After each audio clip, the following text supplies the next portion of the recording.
Welcome, everybody, to the latest episode of All Things NBA from A to Z, presented by Ballislife. I'm Chris Persian, and here alongside Zach Noble, and we are very lucky to be joined today by Adam Mattis. He is a partner with the All City Network because of his wonderful All City All NBA podcast, and we also know he's the head of content over at Denver Sports. So any Nuggets fans listening to the pod that somehow, some way don't already consume Adam's content, go check it out. But Adam, really amazing to have you here today. I asked Zach the same question on the last pod. How was your March? March was good. The Nuggets were really good in March, which my mood seems to mirror theirs. So they won a lot of games. So I was pretty happy. I love it. And now here in April, gearing up towards what is, for me always sadly the end of the NBA season. How you feeling about the landscape of the league right now? Parity, lack of, I was just talking the other day about how there are 11 teams in the West that are still to be taken seriously from a playoff standpoint. The Rockets are slowly exiting that, so maybe just 10, but how is it out West? I mean, it's good. The thing about Denver, there's two types of champs, reigning champs. There's a group like, say, the 2016 Warriors that went on the 73 win pace and they were a juggernaut and it was a message sending year and all that. I think that's the rarity. With the Nuggets, theirs was more of the we know what it takes, so we'll pace ourselves for it. And watching them, it's kind of funny to see both the inside and outside perspectives on the team because watching them, their peaks still look the exact same as they did last year. They look like the best team in the league, enough for me to say, okay, they have that within them. But unfortunately, most of the year has been them not showing that, like very definitively not giving that level of effort, winning a bunch of close games because that's sort of their MO. And so it's I think you look at the West, you say there's some really good teams. There's some teams that are unproven but are intriguing. But Denver's peaks to me have just looked better than everyone else's. So I think that that'll sort of set the table for the start of the playoffs. So where would you say your confidence is from compared to the beginning of the year till now with this team repeating? At the very beginning of the year, especially if you said after game number one, because if you remember, banner night for Denver, they played the Lakers. The Lakers kind of talking a lot going into that game, talking about, okay, they're excited about the new pieces and this, that. And Denver beat them by 20, just absolutely smacked them. And so at the start of the season, my expectation for the team was sky high. I think that how I would phrase it, I think the Nuggets are the best team in the West, but very beatable. And there's a handful of teams that are look really good, but are unproven. Oklahoma City and Minnesota, probably the two, you know, even Phoenix, I would throw in that where you look at them and say, yeah, they're really good. They could win anything, but they're not very consistent. They're not very proven. So I look at that and I say, I feel confident that Denver can get it done. But anytime, even the favorites to win a conference, the odds are like 20, 25%. The field is always a better bet than the favorite almost every single year. And that's kind of how I feel this year with Denver. I think they should have the best odds, but not necessarily better odds than the field. Okay, that's kind of where I was going to ask about in regards to the Nuggets, because I think I'm really confident that like this is not a team you write off with a Super Bowl hangover, right? Like the same way that they kind of proved everyone wrong, and not everyone, but you get what I mean. Like, oh, Giannis is Robin to Chris Middleton's Batman, wins a chip, best player in the world. Nikola Jokic, oh, he can't win the big games. He's never even been in the final, wins a chip, consensus best player in the world. I've said the same thing could happen with a Joel Embiid, and I'm sure we'll get into that. But to keep it in the Mile High City for now, in regards to looking at their path, like I remember everyone saying the Lakers were like a deathly matchup for them, and me being like, I think that ends in 5. And they proved me wrong because they did it in even fewer games than that. When it comes to matchups, I'm sure some teams scare you to some extent. Do those teams exist? Oh, there's no question about it. And I think it's actually easier because I think most of the teams 1 through 10 are pretty close. There's not like a huge separation in terms of how they match up with Denver. So I'll only give you the few that I think actually do stand out. Number one is easily Minnesota. I think Minnesota is the Let's team go. that I mean, they were designed obviously by Tim Conley in large part. He knows them very well. Chris Finch knows them extremely well. It's no small thing that Monte Morris knows them very well. I think that actually will aid them in a potential playoff matchup. But more than anything, they have the players to match up with Denver's best two players. I mean, Gobert, as much as Jokic has really owned Gobert throughout most of their careers, respectively. Gobert still challenges Jokic. Jokic's, in my opinion, the best player in the NBA. So to say a guy gets the better of you every night, if you're the best player in the NBA, you should get the best of everyone. But I do think Gobert challenges him in ways that at least make him fully focus. And when you put all that length, secondary big defenders on him, the ability to put a Naz Reid or a Karl Anthony Towns and use Gobert on Gordon, that's a great setup. And then more importantly, if that was it, I still think Denver could get it done. But when you have Nickeil Alexander-Walker, Jaden McDaniels to throw on Jamal Murray, that's where you really can bog Denver down. As great as Denver is, everything stems from the two-man game. And if you're able to disrupt that in any way, and most teams are not in any way, but if you're able to disrupt it in any way, and I think Minnesota on both ends of it is able to disrupt it, that makes things really difficult. So for me, easily Minnesota. And then I look at Dallas and I look at Phoenix and I say both of those teams score at such a high level. I think Denver would beat them because they're the more rounded and more complete team. But it's even in a 7-game series, there's a little shot variance and a little bit of just superstar playmaking that enters the equation that can tilt it in the other direction. If they play a little bit above, I think they're average enough. So what if Towns is out?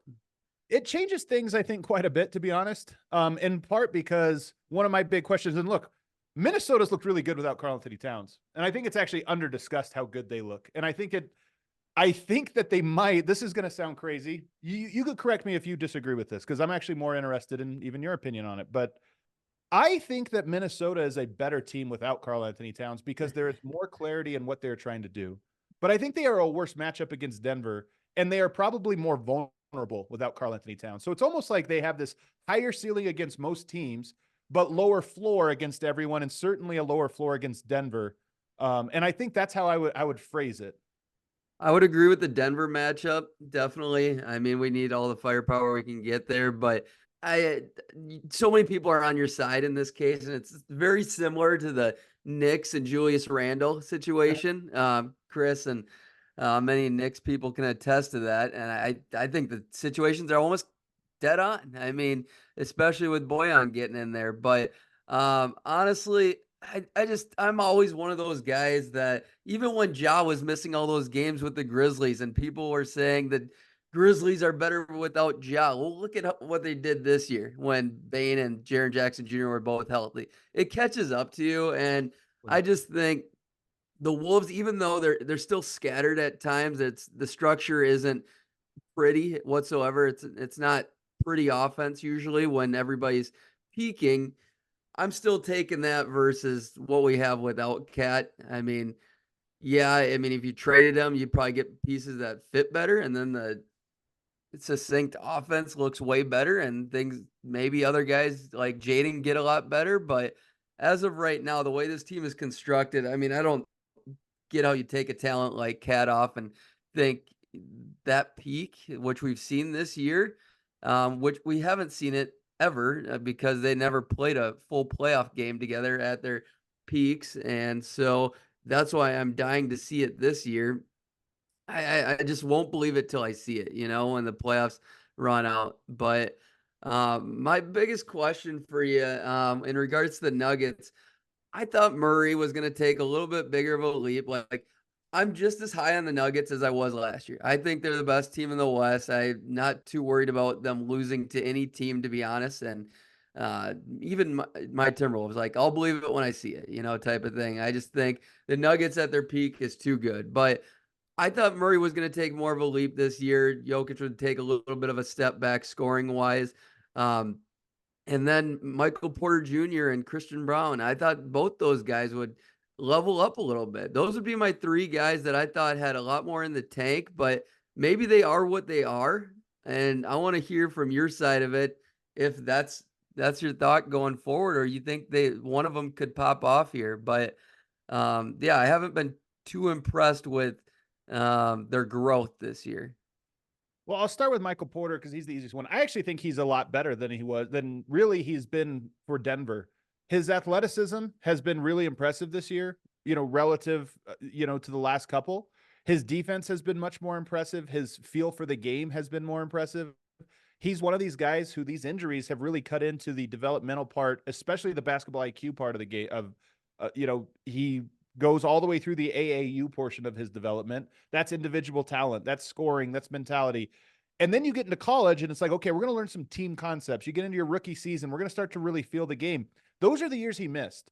And so I think he was always behind the curve in that, it's almost underappreciated how much that was a struggle for him in the early portion of his career. I think he is miles ahead of anywhere he's ever been in his career in that aspect. And that's a big piece for him. So I actually think he has been better this year by a meaningful amount, even if the numbers don't bear it out. He's in a role that is probably going to always keep his numbers in this exact same, give or take spot. And then Christian Braun, he's had a weird year. They tried him at backup point guard to start the year. He'd not cut out for that. Explored his game a little bit, with some shot creation. Not really who he's going to be. I think in the last month, he's defended really well. His 3-point shot is better than last year. I would just say I think he's the same player he was last year and probably the same player he's going to be next year. So to me, those two guys, I guess I would disagree about them maybe taking a step back or stagnating. Jamal's such an interesting case because Jamal has improved in certain ways this year. I think he's been a better playmaker than ever before, reads the court better than ever before, especially in the two-man game. And at moments, he looks like a killer offensively as a scorer. But as has been the case of every single season of Jamal Murray's career, he once again does not seem motivated to be that guy in the regular season, whether it be in shape. I think every year he comes in and works his way into playoff shape throughout the course of the year. His aggressiveness, he's not always aggressive, and he hasn't carried the Denver Nuggets bench. That's one of the problems. Denver doesn't have a better record. They always kill with their starting lineups and anything that features 2 or 3 starters. But the moment you say, Jamal, go orchestrate the second unit and try to create an identity there, he just hasn't done a great job of that once again this year. So for Jamal, I would agree with you. But at the same time, I expect him to be really great here in about 3 weeks. Yeah, playoff Jamal is unlike anything. So that's all we need, right? Oh, sorry, go ahead. That's it. I think so. It's really Denver. This is the thing about, I don't ever get upset when people are doubting Denver. And the reason is because the team that they show you for 82 games is not the team that they bring to the postseason. And we've just seen it enough now to know, okay, I expect playoff Jamal to be a real thing for the 4th straight time. No, Michael Porter Jr.'s defense, I completely agree. Like, from where it went in the regular season last year to the playoffs was like the biggest thing for the Nuggets as a whole. Like, it was incredible. Like, I thought it was all NBA defense in the playoffs, but it has carried over. And so therefore it's way better than he was in the regular season last year. But I just looked at him from the end of the playoff run mainly. I always joke that MPJ has the best job in the league because when your job is streamlined to that extent, when you're playing a game where there's such a wide option tree of things you can do with the ball, of roles to fill, when you have it streamlined for you because you're playing next to such gargantuan talents, it does kind of set things up for where, okay, like see ball, get ball, or see ball, get ball, shoot ball in this case. And the height advantage, whether he's in the corner or above the key, like he could just shoot over people. It's that Durant-esque ability to just have height that you can't teach.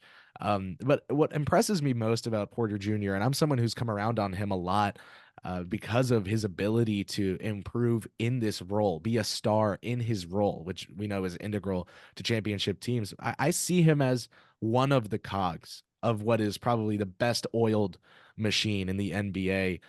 Do you think Denver's 5-man starting lineup is the best 5-man lineup in the NBA? I do.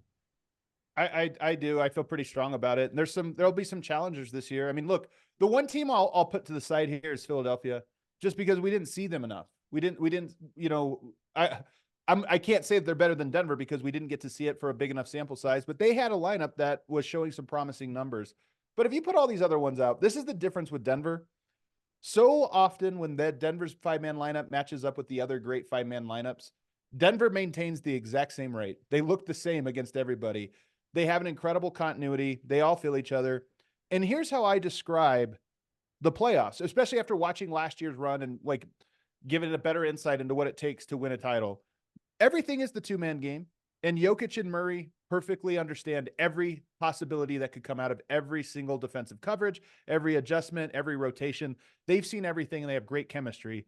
And the other 3 guys perfectly read how to play off that. So you go to, you reverse the pick and roll. Oh, guys are trapping. How do you move around the backside of that? Denver's 5-man lineup all seems to understand exactly what they're supposed to do and is able to execute and adjust on the fly, possession by possession. And I don't think there's other lineups that have great talent, maybe even better talent or equal talent, but nobody has the ability to read the court without calling a play, without doing anything. Just, oh, they're going that direction, I go over here. This guy's rotating over, I need to cut here. They all just seem to know what to do, and it makes them consistent whether they're playing good or bad teams. When it comes to now talking about the last episode of the All City NBA pod, and kind of pivoting out of Denver now to your more league wide opinions, we brought up the Sixers earlier, and you just gave them another shout. So I'm itching to hear about what you think about Embiid's return, right? 12 free throws, on brand. But also, we've noticed Obi Toppin's percentage at the rim going down, Halliburton's percentage is going down, kind of as a result of losing the spacing that Hield provides. What do you expect from this Sixers team now that they're gaining it? And they're also, like a very New York Mets trade deadline acquisition of getting Embiid back from injury. It's such a Daryl Morey move too, to like make such a dramatic change to your roster at the deadline. And by the way, that trade had already happened by the time Embiid was hurt. So you make that trade knowing that you weren't going to have a long runway to get those guys together. Here's what I would say. I think he's going to provide an incredible amount of spacing. I think that their 5-man lineup, again, I mentioned some of the lineups that they had played before the trade that really looked promising. Now you add a great shooter like that, the sky seems to be the limit. And I think if it, in fact, on paper will be. But the point I tried to make up today is I was talking to Devon Givens of PHLY, who covers the Sixers, and he sort of disagreed with it, but we'll see how it plays out. Just what I said about Denver. They understand, they've seen everything. They've been together for, 4,000 possessions. That's 5-man lineup. They've seen everything. I think it's actually more than that. It might be more like 8,000 possessions. They've seen everything. They have chemistry, and they know exactly how to handle whatever challenge. I think that Philly has the talent to be that great, but there's no way they will have the chemistry to do that. So you're going to get into a series against some smart coach, some smart team, some great defensive lineup that throws something out there that they've never gone up against. And how quickly they adjust to that is going to be the story of their playoffs, and expecting them to adjust not only game by game, but even within the course of a series. I think that's a tall order for any team. So going on what will ultimately be 5 or 6 games worth of reps to get that rhythm and get it, and then go right into a playoffs. I think they're going to run into some kind of adjustment, some kind of defensive scheme that throws them off enough to disrupt them. When it comes to Philly, any angle that you're kind of waiting for a shoe to drop on? I mean, in regards to the Nuggets, not so much. I don't think they're going to even get there Right. to even matter. So I just don't think they're going to be able to play together long enough to get to where they need to go. And so they're going to fall short. DeAnthony Melton being out has been huge for them as well. Defensively and just spacing for Embiid. He's really good. Yeah. And I think it's going to go underrated. Too many campaign minutes. Kyle Lowry's going to slow down, and I could see him winning a round and be competitive in the second round. I don't see much past that. If you just look at like Boston, for example, could present just like, if you think about, you're going to have to make them think challenge. Boston can be that. I don't know about Milwaukee. Milwaukee has the talent, but I don't know if they're necessarily this team that's going to have like 8 different coverages they can throw at you in the course of one playoff series. I don't think they're built like that. Cleveland's not built like that. Orlando, they're so young, but they are really clever defensively, and there's some things. The Knicks are definitely like that. Miami's definitely like that. They'll probably end up avoiding those teams unless maybe Miami in the play-in. But that's just what I would be looking at for them. If they go up against a team that has the smart coach to really scheme and try to confuse you, and they have the players and personnel to execute game plans like that, they'll get you. But as we go through the standings here, there are some teams that I think don't fit that mold, namely Milwaukee and Cleveland. So you recently posted that New Orleans would be the best likely matchup for you guys round 1. Why is that? I mean, is it play style, pace? Where are we at? Yeah, I mean, for number one, if you're going to tell me a team's going to beat Denver, I automatically look to, okay, what's the Jokic matchup? You have to have somebody. So when I say Minnesota, Gobert, like, okay, that's a good challenge. That's a really good challenge. That's a good starting point. They do not have that in New Orleans. First of all, they do not have a really clear idea of what their best front court pairings are in general, no matter what it is. Larry Nance alongside of Big Val or Zion and Big Val or Zion and Nance. They don't have a clear understanding of what lineups work best for different guys. And Jokic, as a result, has murdered that team. I mean, he gets triple doubles almost every single time he plays, 45-point games. Larry Nance once said Jokic's dominance of New Orleans 2 seasons ago was the best performance he's ever witnessed. And he played with LeBron for a full season. So he called that the most dominant game he's ever watched. And that just seems to be Jokic's default setting against that team. So that's number one. They do have some guys they could put on Murray that I think would make things interesting, but they are one of the worst teams in the clutch. In the playoffs, the games are going to come down to the clutch almost every single time. You're not going to tell me New Orleans is going to blow out Denver 4 times in a series. They're going to be close almost every single game, and they don't know who they are or generate easy looks in the clutch. Denver does, and especially if you don't have the ability to put pressure on Jokic, Denver's going to get great looks every time. I think too with Philadelphia, I like what you said about Cleveland and Milwaukee, because the Eastern Conference, I think it's a lot easier to carve down the amount of serious teams. Like the New York Knicks know very well from 2021 that having one, and by that I mean one guy on the roster who can consistently create his own shot against other teams, is not going to cut it. I think the Knicks would now be lucky to win a round when I previously thought at full strength they could make it to the finals. And I think now in the East, you look at Milwaukee's talent. They're blaming the laundry guys for the second time this year. He threw the bus driver under the bus. I saw a tweet with that earlier. I thought, man, that's too perfect. It's exactly what happened. It's so good.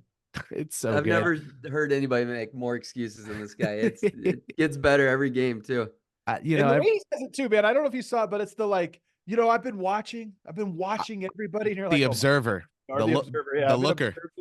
Like, all right, man. But talking about oh boy, talking about Philly, something that a lot of people criticized them for was going after the same kind of coach they had. Like, oh, you're going to get rid of Doc to get Nick Nurse.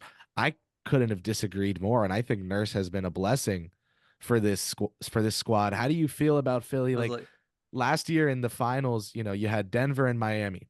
Top 10 player, top 10 player, top 25 player, top 25 player, elite depth, coach that they have continuity with, coach that they have continuity with. Like, obviously there's no continuity with Nurse, but what do you think about him leading this Philly squad, leading this charge? Do you think they could make the conference finals for like the first time ever under this, tenure of the process? I mean, look, it's possible just because we went through the list of teams, and you try to make cases against teams, and they all have a case that you could make against them. That's not that hard. You don't have to squint to see why the Cavs might not make it to the conference finals, or even the Bucks, why they might not make it. So I think the same is true of Philly. I'm on your side of the Nick Nurse debate. Nick Nurse, to me, every coach has a little a type. Nick Nurse, to me, is the coach that is great, but short-lived. Like Jason Kidd might be one of these guys as well, that is great in year 1, is really good in year 2, is pretty good in year 3, and then it's like time to move on. Like he's worn out his welcome. I think he'll be that guy. And unfortunately, because I think he's a smart guy, but it seems like he can lose a locker room over time. That's why I say that. But he's a very smart coach. I think strategically he's very smart. And some of the principles they put in place, namely how they've used Tyrese Maxey early in the year, I thought is exactly how you should use him. Getting him catching the ball on the run, having him sort of play behind the line quite a bit and running into the paint, running into these handoffs. That's incredibly hard to guard. And he's made that a point of emphasis for them, or at least he did early in the season when everyone was healthy. So I think he's a great coach for him. And I'm on your side of this. I don't think he's Doc Rivers. The problem is, as we just mentioned, the roster they're going to roll out for game 1 of the first round of the playoffs, or really the play-in game is what more likely. The roster they're going to roll out there is not going to have familiarity. They're not going to have concepts, that they've worked on, and they're not going to have any of those things. So I think it'll be a bad representation. Whatever happens this year will likely be a bad representation of whatever Nick Nurse is capable of with that team. Yeah, and I just feel Nick Nurse has gone much deeper in his bench this year, and yeah, I think he's had to probably, but I have been more pleased with him going deeper than he has in the past few years. One thing of note, but who else has stuck out from a coaching standpoint this year to you? So, first of all, I think Mosley in Orlando is an underrated coach. They're a really smart team. They have a great. This is going to sound funny, but the more I cover this, especially as a credentialed reporter, the X's and O's of the game, there's a real advantage there. A lot of that, I think, has to do with the players that you have. And we'll say, hey, he's a great X's and O's coach. He built a good offense around Jokic. You're like, yeah, that's not that hard to do when you have a Jokic. So I think that part can be overstated. It's really leadership, culture building, and our guys accepting and understanding of their roles. And I think Orlando, those guys play hard. They don't seem to complain very much with each other. There's not a lot of fight. There's a lot of guys that seem to understand what their roles are, and I'm impressed with them. But the guy, if you said, actually, there's two. The guys that I look at more in the West, I look at Mark Dagnott, and I think he coaches the regular season the way most coaches coach the playoffs. And I don't know if that's a good thing. They adjust a lot. I think it's made their team smart. They're, for as young as they are, they're very smart and they're able to throw some things out. So it's probably the most interesting thing that'll happen with the Thunder this year is, okay, you adjusted a lot game by game in the regular season. Does that mean you don't have the edge in the playoffs because you've already used that advantage in the regular season? Or is your team just so smart and versatile that sort of toughened up their versatility for the postseason? That's a real question I have. And then I think Chris Finch is a little underrated. I think Chris Finch, this is an interesting one for Chris Finch. I think he's also very smart, but I wonder if there is a learning curve for him on some of the things that he is going to learn to value more next season that unfortunately he might have to learn a hard lesson in the playoffs. I'll give you a perfect example. Their game in the clutch, to me, the best teams are simple in the clutch. They're very simple. This is what we do. And it's not that good in October. And December, it gets a little better. And by February, it's like, okay, we've kind of grinded this axe until now we have figured out exactly how to be successful at this basic, simple option and all the variations. I think Chris Finch is a guy that has gotten through the regular season by tinkering and figuring out how to win the edges here. And as a result, I'm not sure they are as versatile and as ready for the playoffs. That might be a lesson they learn, but I think Chris Finch is a great coach. It's just experience is the best teacher.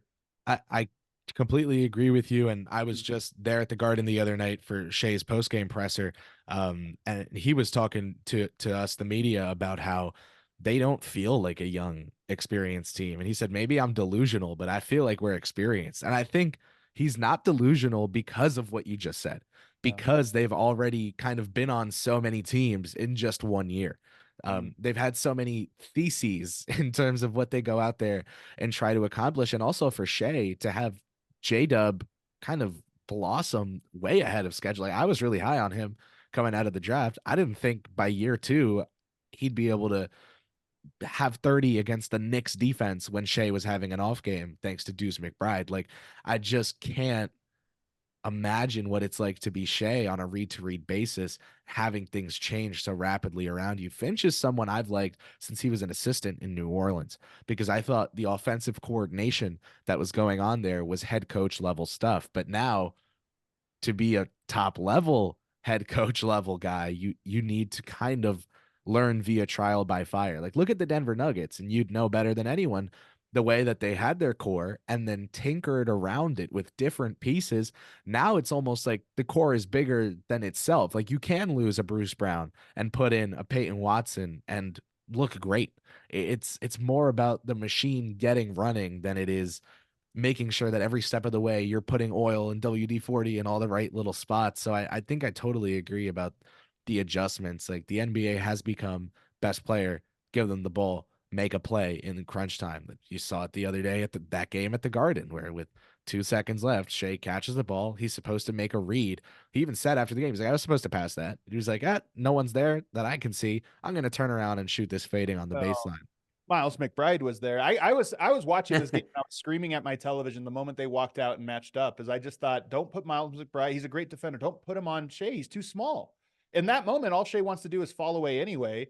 So, and if you're a great scorer like Shea is, and you see Miles McBride on you, it was an easy adjustment for him to make. He thinks, I'm going to catch this ball and shoot a fadeaway. There's nothing he can do about it. Like, it doesn't matter how good the defense is. So I hated that one. By the way, Chris Finch, the architect of the Jokic offense, he was here in the early days of Jokic. He was in Denver. But let me just say one last thing about coaching in the playoffs and go back to Mark Dagnott.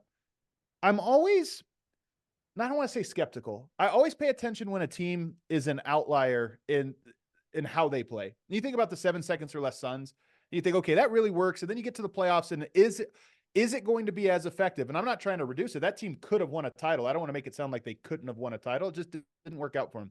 But I think with the Thunder, they play very different than every other team in the NBA and how much they spread you out and how much they dribble, drive, attack. And they have great guys at doing that.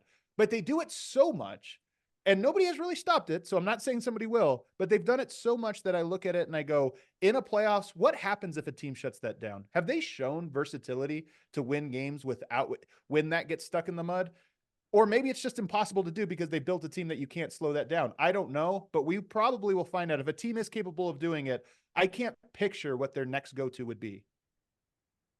I love that. No, those are intricate details. And I agree. I do like that the Thunder have tinkered with things throughout the year. I definitely think that's the way to go with a young team versus just implementing all these different things in the playoffs, and hopefully they're up to speed and they can run with it. But with that said, we'll tie a bow on this. Shai Gilgeous, where are you at? How close is he in this MVP race? Is it just unanimous for Jokic? For me, I thought Shai, before I looked it up today, played a lot less games and it was just gonna be an easy unanimous for Jokic because of games played. Well, he's played 71 games and he might come back for a couple more, but the gap could be, I don't know, 5 to 8 games. For me, the stats are there. The team around him surrounding, I would look at it as less than the Nuggets. So that's my case for Shai Gilgeous, and just being, I mean, a two-way guy. And I don't care about like all the stats here. I mean, yes, if you're going to put in everything, Jokic is going to cross off more categories, but the valuable aspect of the MVP is where I see Shai has a real case here. And if it's 3 games, I probably lean towards Shai if they have the top seed. If it's 5 and the Nuggets are ahead of them, I'm definitely giving it to Jokic. Where are you sitting? I mean, this one's tough, right? I don't have a vote, so I can say this, don't worry about what I say if you disagree with me here. But to me, throw out, because I'm with you. There's different players that have different roles. So to say Jokic's stats are better than Shai is unfair to Shai. He's not in the role to do those types of things. So why would we grade him for a target he's not aiming at? You grade him at the role that they have and how much that impacts the winning. I just don't think anybody in the NBA affects every possession positively as much as Jokic does. He does a little bit on, and I know people will say the two-way play and this or that. First of all, Jokic does a good job defensively, really, especially in the clutch where their defense has been insane this year, as it was last year. But offensively, if you watch Denver consistently, it's like the way Luka Doncic or LeBron or any of these guys that are ball dominant, they dominate the ball in their hand and they make things happen. Jokic dominates it whether the ball's in his hand or not. Everything he does, every second, every step, every little thing he does on the court is generating A++ looks for his team every single time, first, second, third, and fourth quarter. So to me, look, if Shai wins it, I'm not going to lose sleep over it. Luka gets in there. I think Luka deserves some consideration as well. I'm not going to lose sleep over it. But for my money, Jokic just does something every single night, every single possession that I go, nobody can do that. He has every talent and it affects every possession. Fair enough. That's good enough for me. Where are you at, Chris? I was gonna say, like, Jokic is the MVP who, like, it's not even voter fatigue because he's only won a couple times. It's like, how did a guy who has not won 3 straight, like, how are we dealing with voter fatigue over? I just think it's the media, and when I say that as part of it myself, I understand it's a little, throwing a large boulder. There should be castle. No fatigue if he didn't win last year. There should be no fatigue. Exactly. So it's like, how can there be such a general, but it's always Jokic, like, so you gotta shout out Shai, like, you don't have to do that. Actually, you can just give the award to the guy you think is what most closely represents what the league has defined most valuable as. Obviously, we know that if it were really most valuable, like, okay, would the Pistons be an NCAA team without Cade? Like, like, there are different funny ways to look at it. I think Jalen Brunson not being in the top 10 of the conversation, and I understand what's behind me, so I understand how I sound talking about this. I put him on my ballot. I do the straw poll, and I had him 5th, and I've been kind of on Jalen Brunson's for that very reason, that he is the type of player that you take him out of that equation, they've lost everything. He's the skeleton of that. So you remove him and everything thing just kind of dies. You look at the games against San Antonio and OKC, the Knicks won by like 20 points in the minutes they had him on the floor. They lost by like 35 in the minutes they didn't. Okay, there's the story of the game, right? So for me, I would say I think the MVP is Nikola Jokic, because when you take a look at how good the Denver Nuggets are, the fact that the Boston Celtics, yes, are head and shoulders above the number 2 team in the East, whoever that ends up being, kind of, as I saw someone say, they play like Chat GPT basketball. And it's like, yeah, like, well, Porzingis is really important. White is really important. Brown has been a stud and a half this year. Like, okay, sure, Tatum's the number 1 guy, but that feels like much more of a team effort than someone like Jokic, who not only gets the ball rolling, it's like the clip of Lamar Jackson, like throwing the ball in the air and then running and catching it himself. Like, obviously these guys on the Nuggets are the ones finishing the plays, but then Jokic has 40 points against Wembanyama, and you're like, oh wait, he's actually an elite scorer. Like, he reminds you every day, every game, that he's elite at something that you kind of let slip by. And so, Adam, I totally am jealous that you get to cover a player like that on a game in, game out basis. I have kind of his opposite in terms of Brunson, like the, diminutive in size, but not in heart, I will say Yoke's ruining basketball though for me. Honestly, we joke about this over DNVR a lot. We joke that what are we going to do when this era is over? Because your average, top player is like a good guy, but Yoke is so transcendent that it's almost, I almost certainly will never have another Denver Nugget that comes close to him. So he's kind of ruining things for me. I just hope he keeps it up for another 5-7 years and he can crack into that top 10 all the time. And we're really talking, and you guys are having the time of your life a little longer. You guys deserve it. And yeah, I mean, you didn't get Peyton Manning in his prime, so you didn't. You haven't had, I mean, maybe the Avs. I don't know much about hockey, but hey, man, I don't know. It's been a blast, man. I appreciate you coming on. And I will say, I love the segment, the 4 to 5 minute segment with you're breaking down the plays. So keep that up. People need to check that out. It's as good, if not better, than JJ and LeBron right now. I mean, LeBron's just got his experience. You got the legs and the detail and the Mahrez brain. LeBron might know a thing or two. Zach, Nathan McKinnon will get you into hockey if you don't know about hockey. That guy. Oh, my guy, Kris. There you go, man. Yeah, maybe like who would you compare him to? Who's his NBA? Like Anthony Edwards or something. Honestly, he's okay. And ferocious. I was gonna say, he's trying to get me. I was gonna say like a young AD, in terms of like, this guy might totally revamp what we know this sport to be just by being himself every game. So he falls over a lot. Yeah, I was like, I don't know, man. You're ruining it with AD. I'm gonna go and he sometimes blows through like 4 defenders. Such a thriller. Oh, he's fun, man. Yeah, I would watch an Avs game. But Adam, we know you got to go cover an NBA game tonight, so we're gonna let you go, but not before we thank you so much for your time and anything you want our listeners to go check out if they somehow have not already. I appreciate you guys, man. Yeah, all NBA podcast with me and Legs. Legs is off the rest of this week, so he won't be on tomorrow's show, but he is back next week. And we have some cool playoff stuff. For the playoffs, I think is where Legs is really going to shine. An hour basically on every playoff game. I can't wait to hear him go in detail on all that. It's going to be great. Awesome. Adam. Well, I hope that keeps growing for you. Yeah, and thank you so much for giving us the time. Good luck tonight for everyone who doesn't already tune into Adam's stuff. What's wrong with you? And thanks so much for tuning into this episode. We'll see you next time on All Things NBA, presented by Ballislife.